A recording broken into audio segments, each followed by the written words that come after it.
So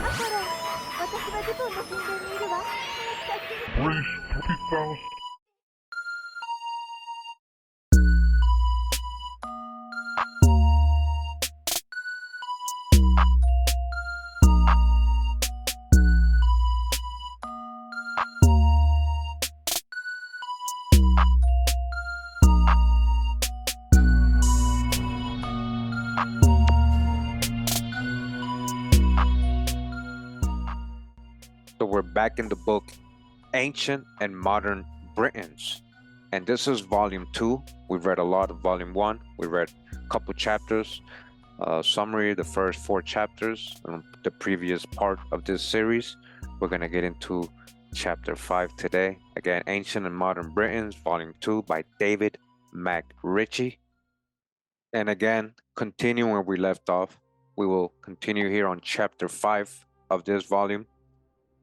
Says here the period in which the powerful Scot-Egyptian began to lapse into the outlawed Egyptian, so-called Egyptian, right, coming from the real Egypt to marry America, cannot well be fixed, assuming that Scot could be and perhaps was applied to all tribes that were vagabonds or nomadic, that were swarthy of skin, okay?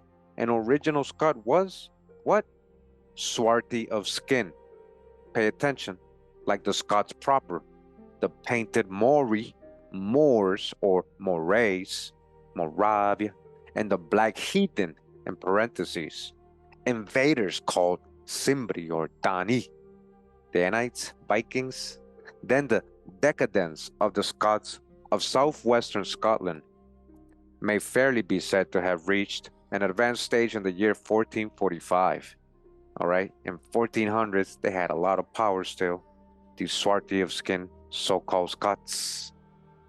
When the power of the black section of the Douglases, remember Douglas is 2 ways of saying black, who were once all Douglases, right? Douglases, or swarthy black or black, was completely overthrown before the black Douglases were overthrown. Listen. This is the date at which Gypsydom has hitherto been held to begin in Scotland, although it has been acknowledged that the Scotch tinklers are spoken of as early as the 12th century, in a document of the reign of William the Lion.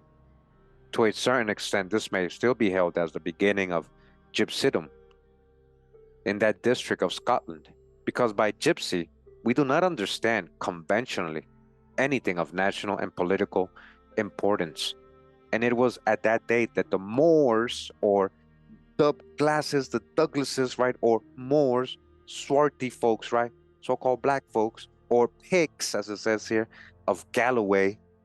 All right, we're talking about so-called black Europeans here. Wake up. Fell from their high estate into the position of outlawed and landless marauders. Became, in short, gypsies and Foz, right? We got the whole Foz video, my gypsy video, the last Foz king. We saw what he looked like. I was a black man in the 1800s, rather than Scot, Egyptians, and Picts. So they became what? In short, gypsies and Foz rather than Scot, Egyptians, and Picts. It was about that period also that the laws against Southerners, Egyptians, and such like began to be passed by the governmental party, which was the party of Norman or semi-Norman ascendancy. These laws were continued generation after generation until all the Tories of Scotland were either converted to nationalism and modernism, or were exterminated, except for the few and feeble specimens still visible here and there. It is plain that racial and quasi-religious feelings must have underlain this persecution, all right? Racial. Those Tories were hunted down and banished because they were guilty of sorcery, murder, incest, vagabondage, robbery, sorning, heathenism, or non-Christianism generally, against which things the current of feeling throughout these islands had been set and strongly for a very long time. One who persisted and remained in a Scot in the earlier sense of the word, as distinguished from the more modern and national Scottish, or Scotchman, all right? Scottish-ish, pure and simple, remained therefore a vagabond, a marauder, a moser, a habit and repute Egyptian, until at length the name of Scot forsook him wholly, that such Tories were, for the most part, descendants of the swarthy tribes of Britain. Listen, original Tories. We got the records from 1600s referring to them as a type of N-word, not Nigga, but Negars, and can't even say the word because they try to say we're saying things, but the Tories were described like that, is what I was saying. And even here they're telling you that they were descendants of the swarthy tribes of Britain, the so-called black tribes of Britain. All right, these original Tories. It's seen that the fact that the gypsy of the popular imagination is indubitably a dark man. All right, the gypsy, again, is indubitably a dark man. This being so much the case that Hume, a Scotch lawyer of 2 generations back, held that black eyes should make part of the evidence in proving an individual to be of the gypsy race. Although this popular belief requires to be greatly modified, it seems that of the many races of Britain, the slowest to accept the modern life have certainly been those of swarthy skin, so-called black skins, so-called Negro skin, dark skin. But although 1455 may be taken as the date at which one important section of the Pigs of Galloway became divorced from all connection with the party of progress, civilization as we understand that term, and government, yet no precise era can be fixed upon as that in which the black races of Scotland, again the so-called black races of Scotland, or the heathen race of Scotland, to take an expression that includes gypsies of every hue, black race of Scotland, degenerated into unimportant bands of marauders. That is to say, the era in which the inveterate sections of such races, the Tories, sank into this condition, their other members added themselves from time to time to the mixed population that formed the Scottish nation. Powerful tribes and families were becoming gypsies, in parentheses, in every century. When the Egyptian Kennedy, all right, got it in the last drop, the Egyptians, so-called Egyptians, right, Picts, ancient Picts, the Kennedys go way back, of the 9th century conquered the powerful band of painted blacks 7 times in one day, and so secured the kingdom, a portion of modern Scotland, to himself. He was a man of great position and of historical influence. When the Gypsy Kennedy of the 18th century fought the Battle of Hawick Bridge against the Falls of eastern Scotland, he was a politically insignificant outlaw. But between these dates, a great deal had happened. The whole of the authentic history of Scotland had happened. And though this 18th century Egyptian, Seanad, or the 18th century Gypsy Marshal, may be taken as the kings of the Tory Scots of their districts, and therefore as representatives of King Kennedy or Kenneth, remember, the so-called black man, the progenitor of the Kennedy clan. We got this on the last drop, remember? Of 844, Kenneth of 844, yet these are the petrified specimens of their race. The higher qualities of the Scots proper had animated the breasts of men who helped to change the whole life of Scotland, of the British Empire, of the world. In the doing of this, however, in the making of medieval and perhaps of later Scotland, innumerable dynasties had risen and fallen. Innumerable combinations, physical and political, had been made between the various races of whatever origin that had entered Britain. From the earlier of these, it is plain we get the lower caste of gypsies from the later, almost recent dynasties have come the Cavalier families. All right, the Cavaliers, who's the Cavaliers? Included by such writers as Mr. Simpson under the designation of gypsies in parentheses, that certain districts of Scotland retain their Fa, Pict, and Scot, Egyptian, or gypsy character up to quite recent times we have seen.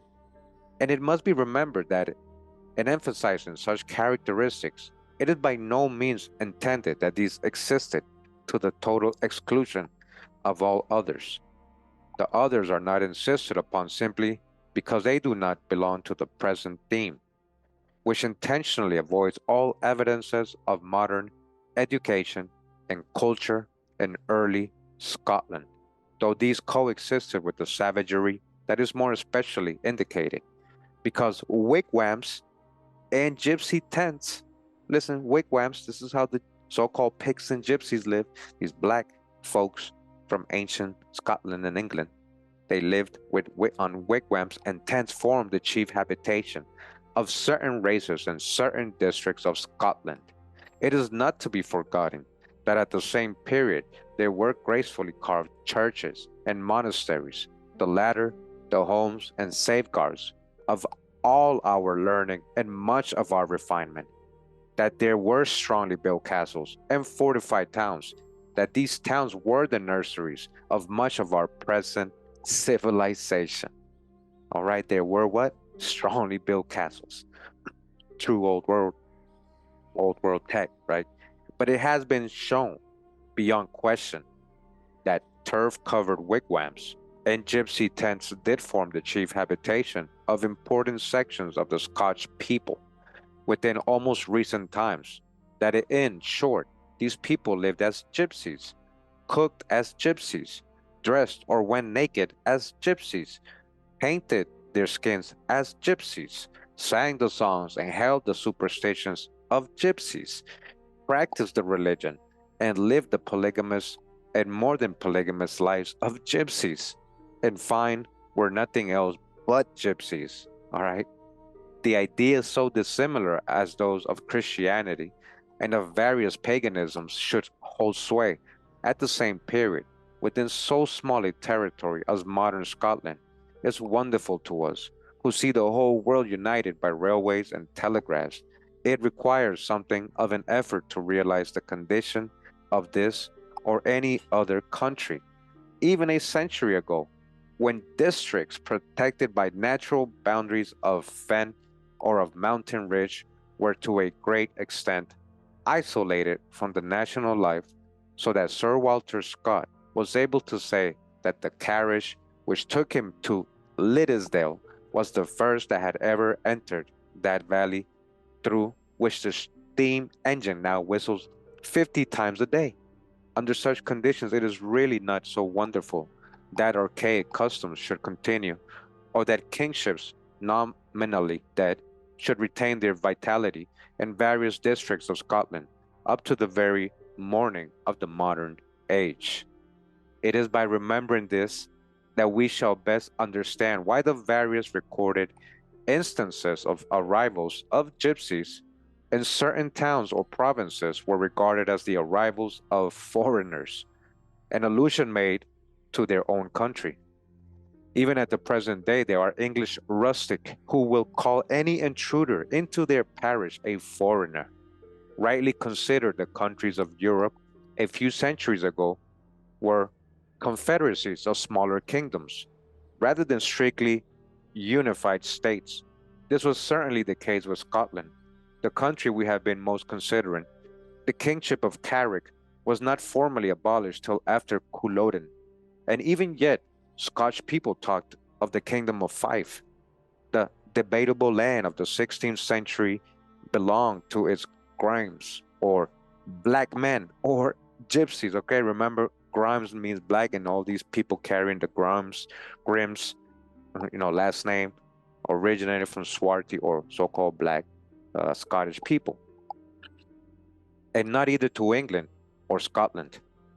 When the whole of Great Britain was nominally Under the rule of James the First, the monarch was obliged to characterize one portion of the Hebrideans as wild savages, void of God's fear and our obedience.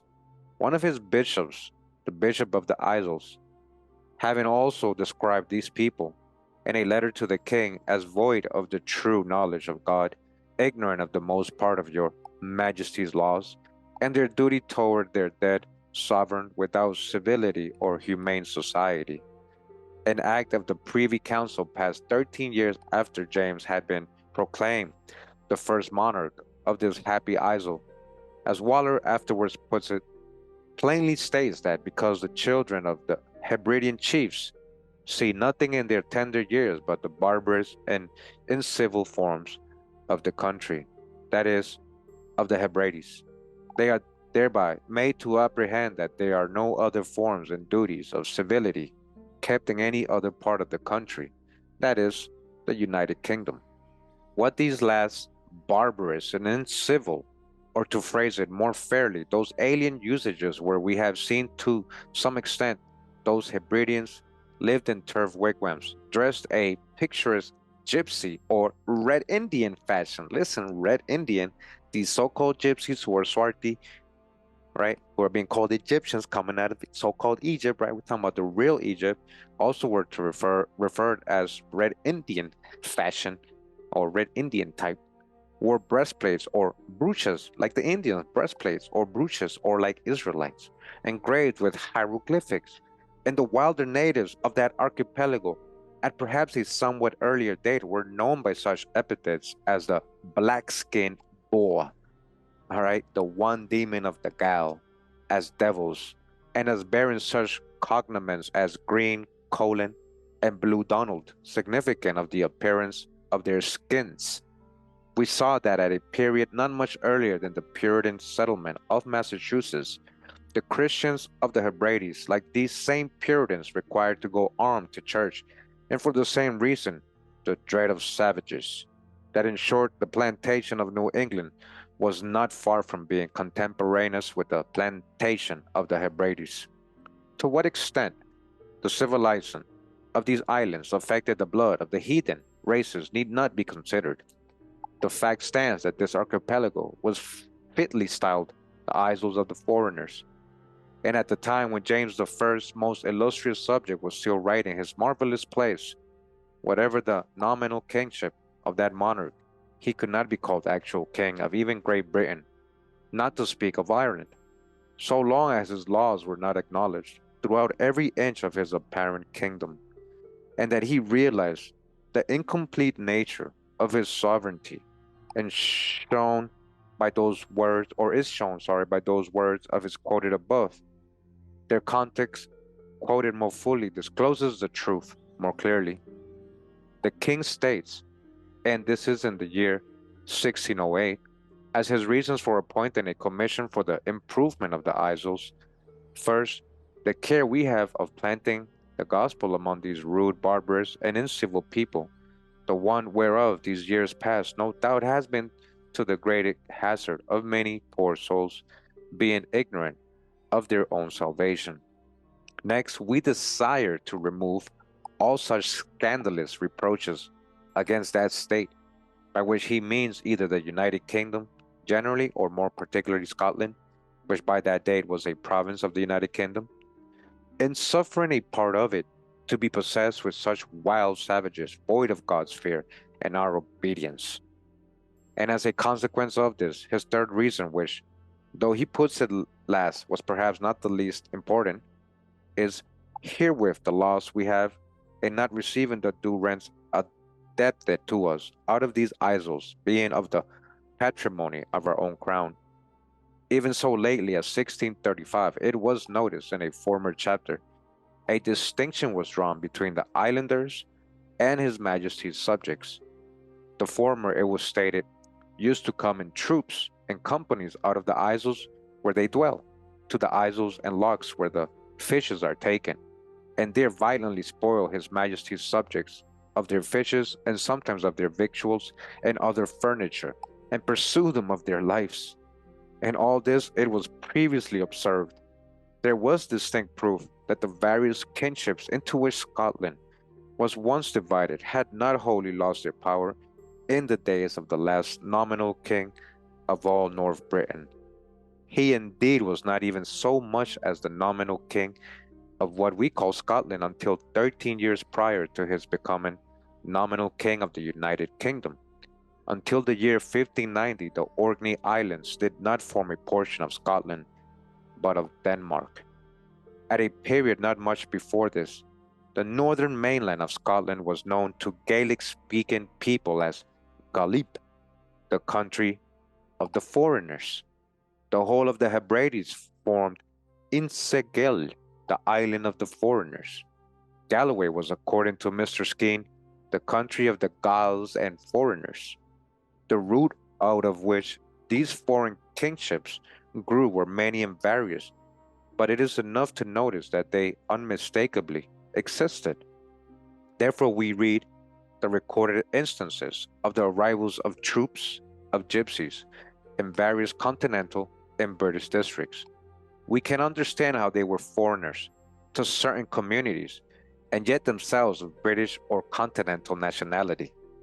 All right, the black-skinned, all right, again, the black-skinned, tattooed, long-haired gypsies who entered Paris in the year 1427, their women looking like witches, and most of them men and women wearing silver earrings, which they said were esteemed ornaments in their country, may have come from no more remote district than the marshes of England and Scotland, of the Hebridean Islands. We saw that those border gypsies were discovered in several instances to be so irreclaimable that the evil was found to require the radical cure of extirpation, and accordingly they were banished the country, not to return under the pain of death, or were enlisted as a kind of legion of infants, pardus, for the wars in the Low Countries and elsewhere, whether from the borders or from the Hebrides, or from any other outlandish district, that is, any outlying district remote from a township. They contain in their ranks all the varied qualities that the vague designation gypsy comprises. They were sorners, vagabonds, bards, or minstrels, jugglers, or such like, otherwise styled professed pleasants or mountebanks. The entertainment and bearing with whom it was stated in 1609 was amongst the remaining abuses which, without reformation, have defiled the whole Isles, and not the Isles only as we have otherwise seen.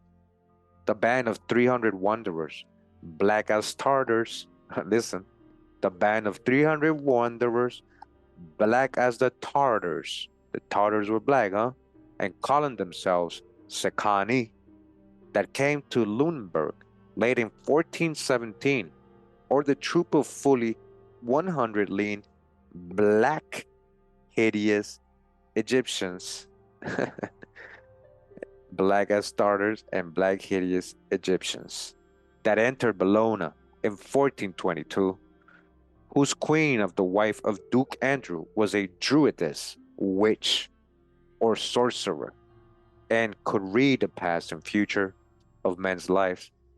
These, so far as complexion and characteristics go, may have come from any portion of the British Islands. So even though they were being, listen, they're being called so-called black, but it's like they could have come from any part of the British Isles. All right, that tells you something big right there. It is not necessary to suppose that these had come so far, for we have been told that considered as gypsies, such as people were known in Vienna as well as in Scotland during the 12th century, and that nowhere were they regarded as newcomers, and that hundreds of years before the 12th century, the whole of Europe was overrun with various races of conquering Saracens. But it is quite possible that such wandering troops were simply the exiled tribes of Scotland, in many such instances. We are not dealing with the continent, however, and scarcely with any other part of our own country than Scotland in the meantime. The facts just pointed out that Scotland, during the greater part of its history, was composed of a collection of separate kingdoms and chiefdoms whose existence could be prolonged wonderfully by physical aids, such as the barrier of a mountain ridge, unpierced by any road. These facts show how the natives of one portion of Scotland could be perfectly different from those of another in language, dress, complexion, custom, everything, okay? They could be light-skinned Scottish people and they were so-called black, Negro. Nobody's blackwashing. You just can't accept this. It's just a fact when you do real history, real research, real anthropological, real ethnological research. You find this out. They could be totally different. And again, even in complexion, there can be no doubt that a nucleus of Scottish nationality existed in central, eastern, and part of southern Scotland for a very long time, and that from this center, the national power was steadily spreading with every generation. But it is also clear from the rough sketches previously made that the kings of Scotland were to a considerable extent only kings of Scotland by courtesy. In the first half of the 15th century, the Douglases of Galloway, remember, the swarthy family, the Black Douglases, Black divisions that they were calling them, the Moors or Saracens, see, I ain't making this up, the Douglases of Galloway or Moors or Saracens of tradition were its actual rulers. No one need think at that time of entering southwestern Galloway unless he courted Saint Kennedy. In other words, unless he acknowledged the supremacy of the Scot-Egyptian aristocracy, founded by Sinead Kennedy, or Kenneth, of the 9th century.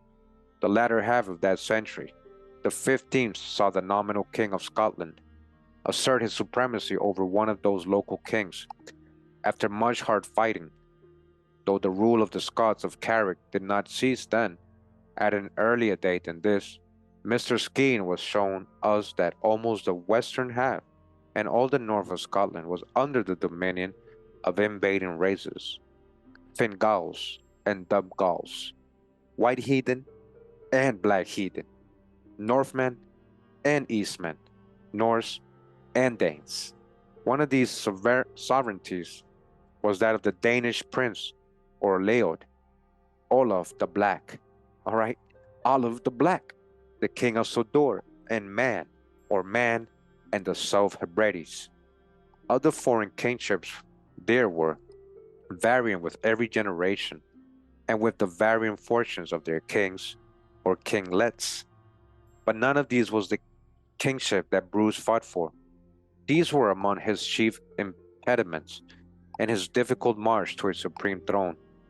It was those Dubgals or swarthy men of Lorne, all right, these black men of Lorne, that in one instance nearly cut short his career. It was against those painted Moors that he fought his solitary battle, all right? Who was Bruce fighting? On that moonlight night by the River Cree.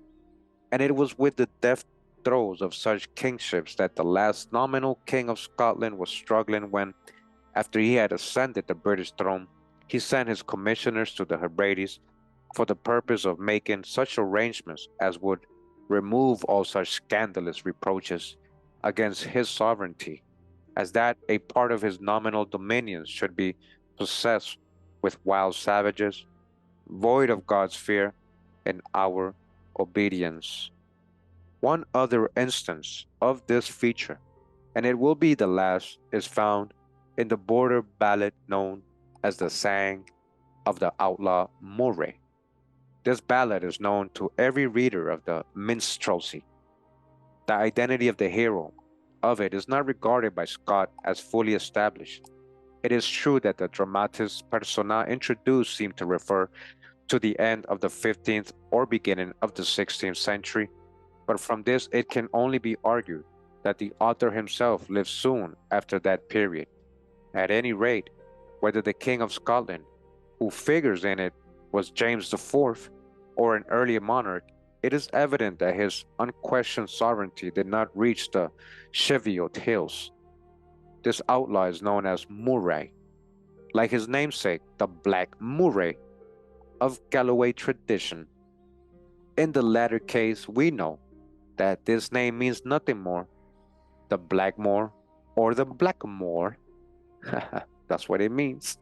In the former case, there is no hint of complexion except in the name. This, however, proves nothing, since this outlaw's name may have reached the fossil stage and himself have been a descendant of the earlier family of de Moravia. Okay, Moravia of Moravia. This outlaw is introduced as living in Ettrick Forest with a royal company of 500 men clad in Lincoln green, himself and his lady in purple plaid. He dwells in a fair castle of stone and lime, with armorial barons sculptured over the doorway, which renders it likely that he was descended from the Norman de Moravia, de Moravia. Like other ballads and legends, this is no doubt partly true, partly fanciful, and untrue. As Scott states, a Murray certainly did become heritable sheriff of Ettrick Forest by a charter from James IV, dated November 30th, 1509, which continued in those of that name, the Philip Hall family, till such jurisdictions were abolished after Culloden. But some parts of this tale speak of an earlier time than 1509, and the traditions regarding this outlaw vary. The tradition of Ettrick Forest bears that the outlaw was a man of prodigious strength, possessing a baton or club or baton, with which he laid lee or waste the country for many miles round. This account would give him a wilder aspect than that which he is invested in the ballad, and suggests rather the characteristic of the Black Murray of Galloway, of the big black giant with a club, who figures in the popular tales of the Highlands and Wales of the Black Oppressor. Listen, from Welsh Peredur Slew, of the Black Knight of Lancashire, and of that particular Black Dubglas, who is remembered locally as one of the most horrible devils that ever appeared in Scotland, being perhaps no other than the Black Morrow, or the same neighborhood, or of the same family. The club has always been a weapon of the Moors of Scotland, all right? From the days of Severus down to our own, when the bludgeon tribe is used in Galloway at least as a synonym for the gypsies. Though none of the traditions seem to make reference to his complexion, beyond calling him a Moray, which may have been nothing more than a meaningless surname in his case, yet the very spot in which the king's messenger is supposed to have found him, the locality of his stronghold, has in close proximity a counterpart to the Black Morrow wood or Blackamoor's wood of Kirk Hutbright, namely the Black Andrew wood. Moreover, there are such names in the same immediate neighborhood as Black House Tower, situated on the Dubglas Burn, the Craig of Dubglas, Duncarlaw, and Dunkard Tower, the last of which name signifies the Black Fort, and a portion of the important rampart known as the Catrail, or the Pig's Work, that is, the Blackamoor's Work, runs across the hills that overlook Black Andrew Wood. Therefore, it is not unlikely that Black Andrew was no other than the outlaw himself. All right. So I just want to remind everybody we're reading this book, and this is written back in 1884. All right, 1884. The Lincoln Green dresses of his followers are worth noticing. The terms Lincoln Green and Kendall Green must have had a connection with the lineage of those inhabiting these districts. This color has been British from the earliest times, even since woad, equally blue or green, was in use. We have seen that Gorm is translated either blue or green. Uani also is green, and both Gorm and Uan were used as distinctive epithets. Woad, used as a dye for the skin, wood, right, wood like wood, when no clothes were worn, would naturally be used as a dye for clothing, when the Gorm tribes began to wear garments. Gorm, when translated green, gives us the oldest color of Ireland. When translated blue, it gives us the Tory color throughout the country. That red was also a Tory color is known from an anecdote of the 17th century that it was a Tory color 80 years ago is expressed by the ruddled faces of the Galloway gypsies. That red, blue, and white, listen, from the colors of the British standard, everyone knows, and the reason of this may be guessed, but that green was the color of a large section of the early Britons is beyond dispute. We know that doing dub, a black man, doing dub, a black man in Scotch Gaelic is doing gorm, all right? A green or blue man. So remember the blue giant or the green, Mr. Green, the man of the woods, the forest. They were talking about what? A dark complexion person, really. That's what they're letting you know. All right? In Irish Gaelic, literally, that's what it means. And that a blue skin is the cant term for a mulatto. All right? Blue skin mulatto. Therefore, without regarding the claims of other hues, one is not surprised to hear that green, according to the historian of the Scotch gypsies, is a favorite gypsy color, or so-called black, right? That's what it means, remember. And a more recent writer, Mr. C.G. Leland, corroborates this. Till within a few years in Great Britain, as at the present day in Germany, their fondness for green coats amounted to a passion. The male gypsies in Scotland, says Mr. Simpson, were often dressed in green coats. The females were very partial to green clothes. Like the followers of the Ettrick Forest chief, they wore the Lincombe green, sagay to see, or like the followers of the outlaw of Sherwood Forest, whose life was very similar to that of the Ettrick outlaw, whose men are discovered shooting their bows on Newark Lee. Either of these would have been styled gypsies by a 15th century gypsologist had such existed. It has been noticed that a swarthy skin is not necessary to constitute a gypsy.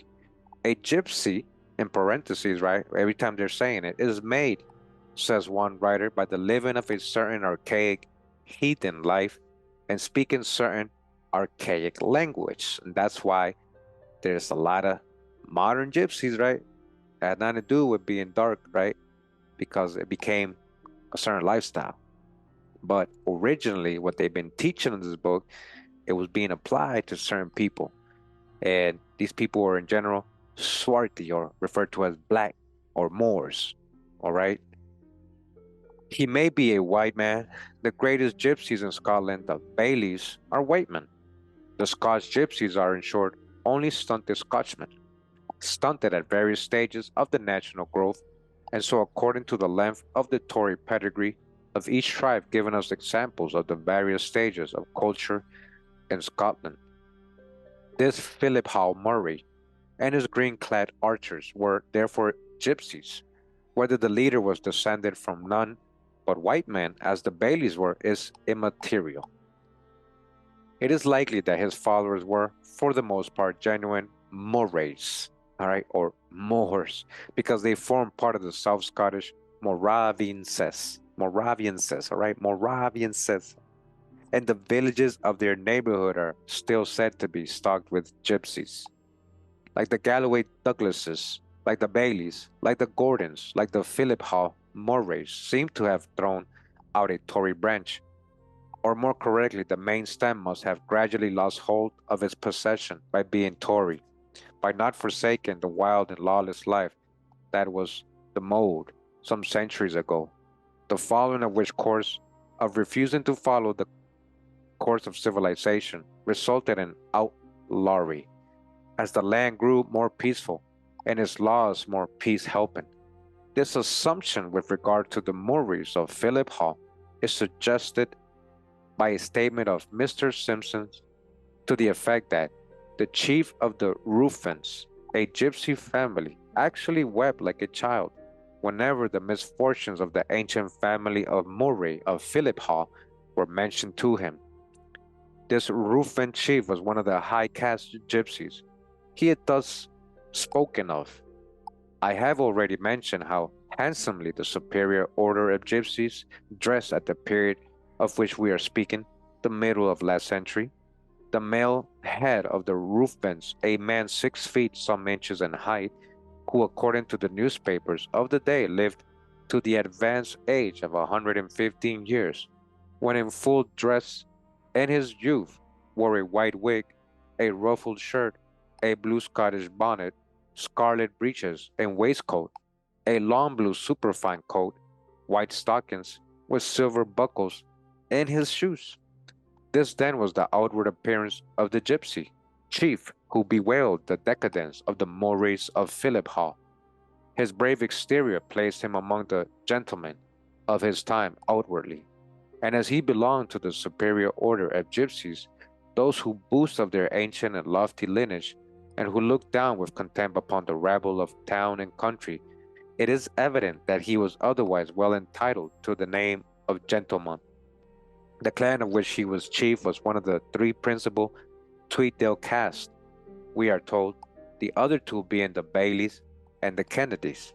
Gypsies of this description were men of graceful bearings and polished manners, who associated as equals with gentlemen of the first respectability in the country, who could discourse readily and fluently upon almost any topic, and who rode the best horses the kingdom could produce.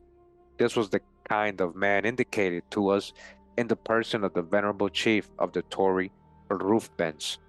All those gypsies were distinctly gentlemen, accepting this word in its conventional sense, dressed like other gentry of the day. The Bailey chiefs attired in the finest scarlet, they and such like wearing silver brooches in their breasts, and gold rings on their fingers, silver buckles on their shoes, powdered wigs, ruffled shirts, in short, the full dress of the 17th century gentleman. The wives of the Bailey chiefs, we are told, rode the fares of Moffat and Bigar on horses, with side saddles and bridles, themselves being very gaily dressed. The males wore scarlet cloaks reaching to their knees and resembling exactly the Spanish fashion of the present day. If therefore the Murray of Philip Hall, whose misfortunes the Ruthven patriarch wept over, resembled that chief himself, his attire was almost identical with that of his namesake of the ballad, he and his lady in purple clad, and his followers in the Lincoln green sage to see. So long as the Regulus of Ettrick Forest held himself aloof from his northern neighbor, the King of Scotia, or Scotland, refusing to pay him homage, then Ettrick Forest was an independent kingdom forming no part whatever of Scotland, in parentheses, and Ettrick Forest at that date seems pretty clearly to have been a gypsy kingdom. Scotland indeed extended a very little way to the south of the Forth Basin, only a few centuries ago. It is not a great while since people spoke of going out of Scotland into the Largs, Largs or the Largs being situated in the district of Cunningham and only about half a dozen miles to the south of the latitude of Glasgow. Before the overthrow of the Black Douglases in 1455, Galloway was not really a portion of Scotland. The chief of those Douglases was an actual king who held a court of his own, created knights of his own, moved about the country with a following of 2,000 men, and possessed a separate mint from that of the King of Scotland, in which were struck coins of an order quite distinct from those of Scotland. Some of these were popularly remembered as Douglas Groats, all right? And again, this is a so-called Black Kingdom, right, of these Black Douglases.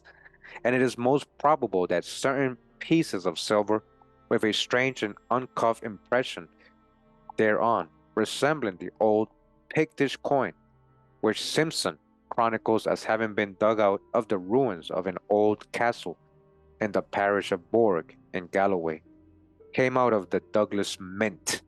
Whether called Pictish or Douglas, such coins were, of course, Moorish, all right? In parentheses, guys hearing, right? Or to use the alternative form, Saracen. And again, and this is way before the Moors, supposedly conquering there's no history of them going all the way up to the British Isles, right? They supposedly stayed in the Iberian Peninsula, right? Supposedly. But again, these are a different type of melanated people. Uh, Melanated people didn't go to Europe when the Moors arrived. That's a misconception, all right?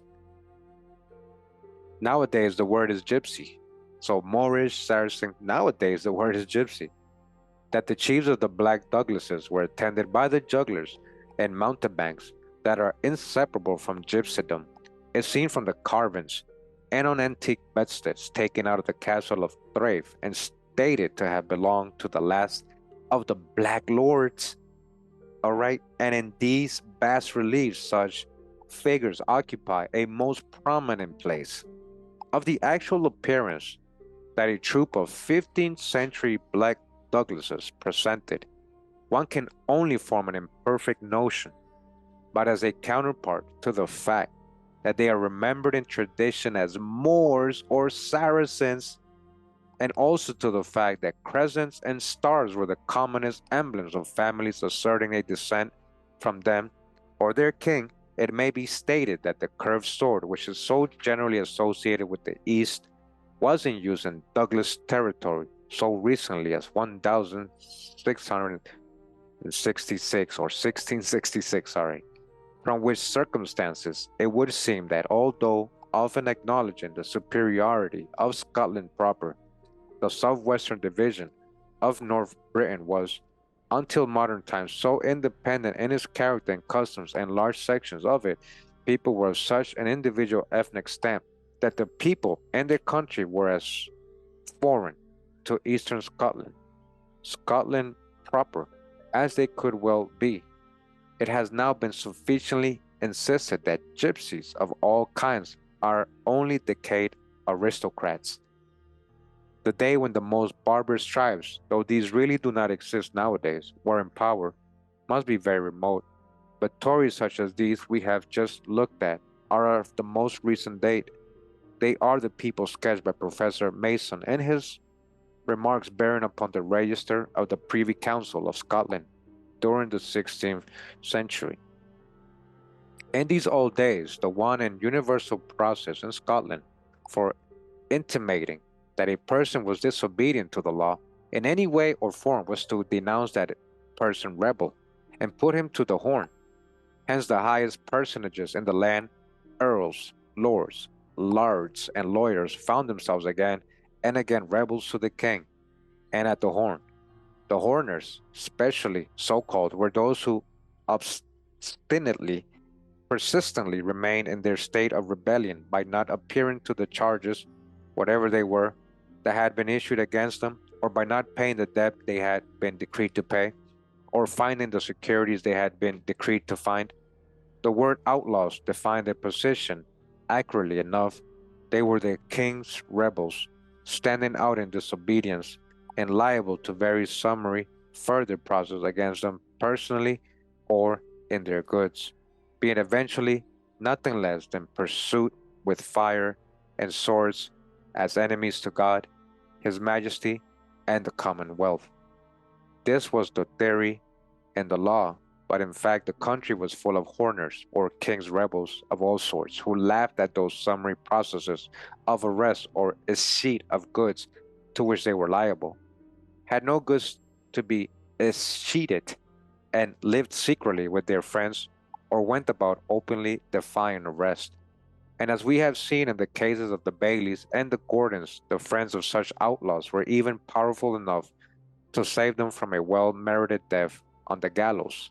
Such outlaws going about openly defying arrest, and with no goods to be escheated, plainly must have lived by violence and the right of the sword, as their ancestors had done, enforcing a living on the common road. And while they did so, their relations quietly steeped into lawful possession of their titles and the lands which they had forfeited or dissipated.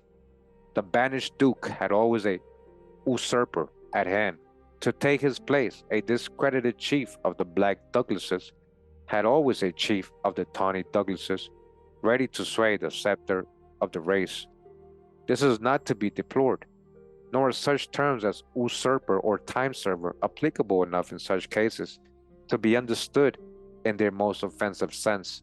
No doubt there were many cases of unfair and gross usurpation, but the time servers were the representatives of civilization.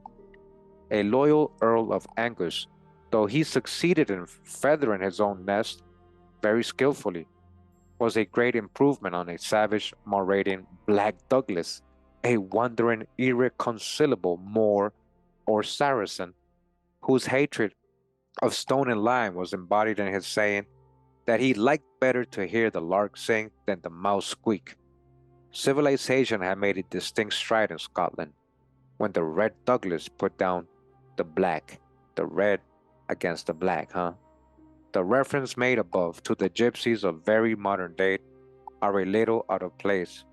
What we have been considering is that the earlier gypsies represented various intra-Scottish kingdoms that had been foreign countries to Scotia or East Scotland, when there were no roads to speak of, and no means of locomotion except by riding on horseback or in a litter or palanquin, and when the many parent forces that compose even the most civilized community were still in a constant state of friction, the king of the largest of all the distinct kingships of Scotland, that of our Scotia, had enough to do inside his own realm without attempting to make his own way into this or that contiguous kingdom. The saying of the outlaw Murray says very plainly that the king of Scotia knew actually nothing of the country that lay to the south of the Lothians. It is only a ballad, to be sure, and it likely speaks of an earlier time than 1509, but a glance at the maps in Celtic Scotland shows us how several nationalities did coexist in the small territory of North Britain. But after all, this era need not antedate 1509 by very much. It was seen that so lately as the first quarter of the 17th century, the Hebrides were still inhabited by people who did not own the Christian religion or the British law, and regarding whose language, laws, dress, customs, and complexion an ordinary burgher of Edinburgh or Aberdeen must have been wholly ignorant. These differed as greatly from each other as if an Atlantic and not only the breadth of Scotland had separated them. There is positively no exact date that can be fixed as that in which the border kingship finally ceased, when the Grimes or Gypsies of the debatable land protested against the survey of their territory by representatives of the central government, and when they backed up their protest by summarily ejecting the would-be settlers with all their belongings. The independence of the border kingdom had not been wholly crushed, and this was only last century. The farther back we go, the larger is the size of this kingdom, and the greater a power of its rulers. The era of the outlaw Murray, whenever that was, marks the date of which the district of Ettrick Forest was added to the kingdom of Scotia. But that only placed the boundary of Scotia about 20 miles to the south of its former limit. Between this new frontier and the Cheviot Hills, there remained as wide a district still independent, and the country lying to the south of the Cheviots was not England either. 1509 is given as the period at which Ettrick Forest became formally a part of Scotland. But in 1529, James V had to march an army of 8,000 men across the southern boundary of Ettrick Forest and into the country of the thieves of Teviotdale, Annandale, and Liddesdale. Indeed, so little under his power was even Ettrick Forest itself that the king of the border at this time, Adam Scott, lived at his stronghold at Tushila in the upper portion of the Vale of Ettrick. In this campaign and during his brief reign, James did much to enlarge the sway of the modern Scotch monarchy. This king of the border and another gypsy chief, Piers Cockburn, he hanged before their own peals or towers. As it may be remembered, we noticed in a previous chapter, a still more powerful king whose sway extended more to the southward, met with a similar fate on this occasion. This was the celebrated Johnny Armstrong, of whom it is stated that he always rode with 24 able gentlemen, well horsed, and from the borders to Newcastle every Englishman of whatever state paid him tribute. He and all his followers, some accounts make them 48, were hanged by the king's orders on the trees of a little grove at Carlinrigg Chapel, 2 miles north of Moss Hall on the road between Hawick and Lanholm. The power of this latter confederacy, that ruled by the Armstrongs, was not finally broken till the following reign, after which the sovereignty seems to have passed over to the Herons, since we saw that Francis Heron, who was buried at Jarrow in 1756, was the fall king of that period.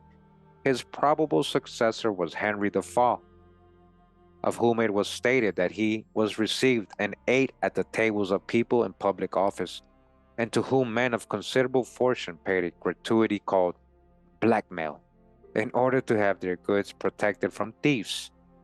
And Will Faw, who died at Jetholm in 1847, seems to be the latest representative of this withered sovereignty. In the beginning of the 16th century, then, it is clear that the border country, as far north as the Vale of Ettrick, was virtually an independent territory. Whatever may be the historical name of the nationality it represented, which perhaps was Cumbria or Northumbria, no doubt at this, in an earlier period, the various border chiefdoms did not form one distinct unified kingdom, or if so, it was of a shifting nature, and one time this or that tribe of the borders would form an alliance with the Scotch, at another time with this or that other border tribe, against whatever foe it seemed convenient to fight. Moreover, the more important chiefs unquestionably did acknowledge the Scottish king as their sovereign after a fashion, but when, as with the Galloway Douglases and Island Dougals of the 15th century, there seemed a chance of success in a united attack upon the monarchy of Scotia, their vassalage was thrown to the winds. Indeed, it was chiefly because the attitude of the border leaders was formidable and threatening in the extreme, that the young King James V had to act with such severity in his invasion of the border country. Those leaders then were outlaws and kings rebels in a certain sense, in an exact sense as we get nearer our own time, in a very inexact sense as we go back to the period of the outlaw Murray, who had conquered his own territory for himself from the South Drums, and who was therefore least of all a rebel to the King of Scotland.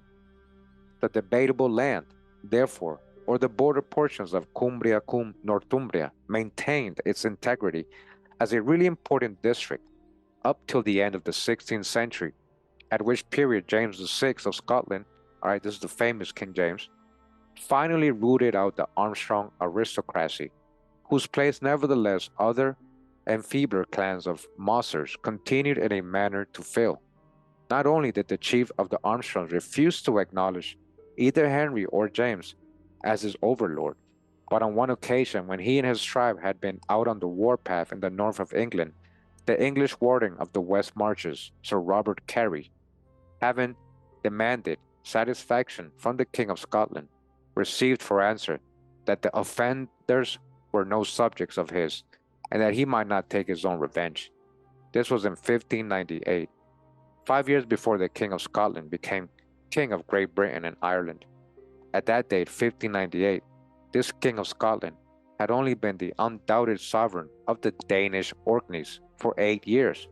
On his own confession, the Hebrides were for several years after this not under his rule, whatever they were nominally. And here also, on his own confession, a large tract of country in the south of modern Scotland was possessed by tribes who were no subjects of his. Sir Robert Carey, on receiving this answer from the King of Scotland, accordingly entered Liddesdale and ravaged the land of the outlaws. In doing this, he was assisted by those subjects of King James, whom Carystales, the foot of Liddesdale and Risdale, and Scott states that the garrison of King James and the castle of Hermitage is included in this term. These statements and further allusions to the English side of this territory and the high parts of the march towards Scotland leave no room for doubting its independent character, and the garrison of King James and the castle of Hermitage may not inaptly be compared with a modern United States regiment in a fort of southern Arizona. Because these, be it remembered, were our British Indians, all right? These were our British so-called Indians. What? Who these swarthy gypsy coming from pigs, ancient Scot Egyptians, from whom or whose like a large number of us are descended. The article of the minstrelsy in the Edinburgh Review of 1803 says, in these traits of the borderers, we seem to be reading the description of the Tartarian or Arabic tribe. Listen, and can scarcely persuade ourselves that this country contained within these 2 centuries so exact a prototype of the Bedouin character. One might echo Hamlet's, seems, nay, it is, I know not seems, it is the description of the Tartarian tribes, all right, who were called by that very name, Theban Tartarians, by their civilized contemporaries, whose complexion and customs can yet be paralleled in Arabia, who geographically, chronologically, ethnographically connect the old world with the new. Huh? Who? The Tartarian tribes? Listen what they're saying. Huh? Tartary, huh? These are the thieves, Scots, mossers, and felons referred to in the Edinburgh newspaper of 1662, wherein they are spoken of as notorious robbers and murderers, who are characterized by Scott on various occasions as hardy and ferocious, savage and licentious, and regarding whom he has made many statements that fully justify the use of these terms. Of the southern ravers or mossers south of the Cheviots, who captured the castle of Farnihurst during the 16th century, he states the commander and his followers are accused of such excesses of lust and cruelty as Wood says Buch have made to tremble the most savage Moor in Africa. And when this stronghold was retaken in the year 1549 by a mixed force of Frenchmen and northern reivers, the latter displayed the same savage qualities as their southern kindred and enemies, the arrows of the besieged mossers having proved useless before the fire of the French musketry, and the savage archers themselves being driven from the walls, and finally the wall of the inner stronghold being shattered in one place by a mine. The southern leader crept through the breach thus made, and surrendering himself to de la Motte Roche, implored protection from the vengeance of the borderers. But a Scottish marshman, eyeing in the captive the ravisher of his wife, approached him ere the French officer could guess his intention, and at one blow carried his head 4 paces from the trunk. Above 100 Scots rushed to wash their hands in the blood of their oppressor, bandied about the severed head, and expressed their joy in such shouts as if they had stormed the city of London. The prisoners who fell into their merciless hands were put to death after their eyes had been torn out. The victors, not the more civilized Frenchmen who led the attack, contending who should display the greatest address in severing their legs and arms before inflicting a mortal wound, when their own prisoners were slain, the Scottish, with an unextinguishable thirst for blood, purchased those of the French, parting willingly with their very arms in exchange for an English captive. I myself, Bilge, with military sang-froid, I repeated that, I myself sold them a prisoner for a small horse, one of their galloways.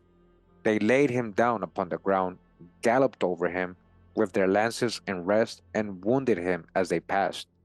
When slain, they cut his body in pieces and bore the mangled goblets in triumph on the point of their spear. It is of these red Indian tribes, listen, red Indian tribes that Scott is speaking, when he describes their gathering song with its savage burden of ah, swelling into a long and varied howl, and when he states that, when raising their tribe for pursuit, or the hot trot, they used to carry burning wisp of straw at spearhead and to raise cries similar to the Indian war whoop, listen, which similarity apparent throughout all this paragraph was still further increased when, like the Galloways of the 12th century in the army of William the Lion, their bodies were naked from head to heel when they rode their little Indian ponies without saddle or bridle, and when their dusky skins, all right, these are so-called black folks, right, were painted over with the various colors of the fawns or scarlets with the ruddle of the wild Scots of Galloway. It is of these races that Fuller, at a date long subsequent to the 12th century, and after many changes of custom, of blood, and of political position, writes as follows. These compelled the vicinage to purchase their security by paying a constant rent to them. When in their greatest height, they had two great enemies, the laws of the land and the Lord William Howard Naworth. He sent many of them to Carlisle, to that place where the officer doth always his work by daylight.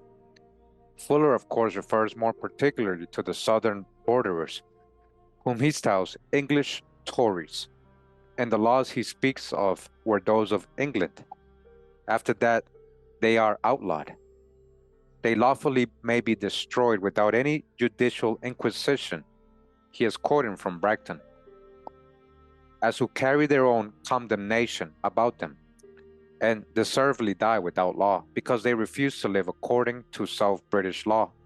These marauders, lurking in the marshes of Taras and the Merse, are the Scots of whom the Scotchman Leslie Bishop of Ross has given this sketch. They sally out of their own borders in the night in troops, through unfrequented byways and many intricate windings. All the daytime they refresh themselves and their horses, and lurk in holes they had pitched upon before, till they arrive in the dark at those places they have a design upon. As soon as they have seized upon the booty, they in like manner return home in the night through blind ways, fetching many a compass. The more skilful any captain is to pass through those wild deserts, crooked turnings, and deep precipices, and the thickest mist and darkness, his reputation is the greater, and he is looked upon as a man of an excellent head.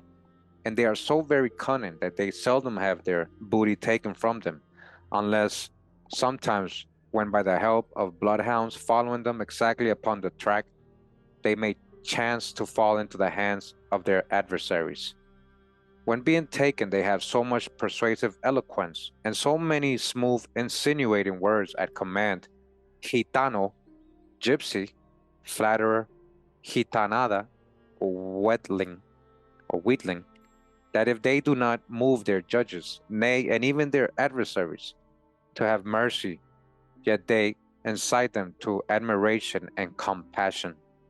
These moonmen, as Gross states the gypsies, were called Mosers, or moss troopers, of whom Bishop Nicholson, writing in the end of the 17th century, said that they were not at that time utter strangers to the black art of their forefathers, are similarly described in that act of James I of the United Kingdom, which states that the thieves and limners aforesaid having for some short space after the said act of Parliament of 1609 anent the Egyptians, or vagabonds, sorners, and common thieves commonly called Egyptians, dispersed themselves in certain secret and obscure places of the country.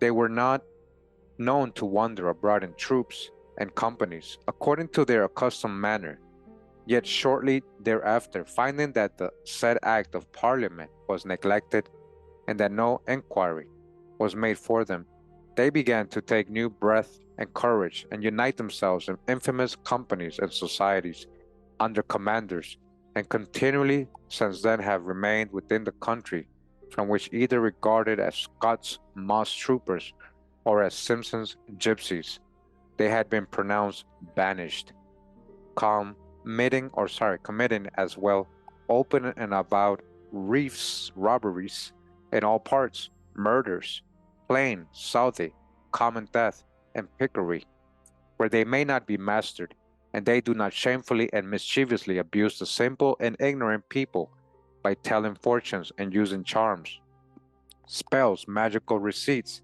and other conjuring feats, as Bishop Nicholson says, and a number of juggling tricks and false ties, unworthy to be heard of in a country subject to religion, law, and justice. These are the people who, as common thieves, were commonly called Egyptians, all right, coming from ancient Egypt, real Tamari, America, and as commonly called Tartarians, as we have previously noticed. Either term, there is much reason for believing correctly indicates the extra British homes of certain marauding British castes known to history as Scots, Black Danes, etc. Though the changes of many centuries must of necessity have deprived those designations of their original correctness, the links of complexion, of custom, and of character that unite the Black Dane with the Hun, the Huns, remember, seem to justify the use of the word Tartarian. The identity of the 15th century Scot with the 15th century Egyptian, as seen from the remarks of Bosey and Leslie, from the fact that Scot and Moser were interchangeable terms later on, and for other reasons already stated, and also the probable identity of the Scots and ancient Egyptians, listen, from America, the real ancient Egyptians, tracing backward from the 15th century to the 3rd or 4th, and so to Egypt, right? America, Tamari, seem to justify with equal force the use of the word Egyptian, both of which robber nations of the Tory remnants of which were styled common thieves so recently as the 17th century.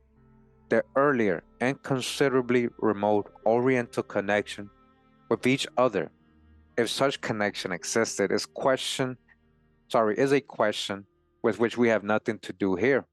Yeah. But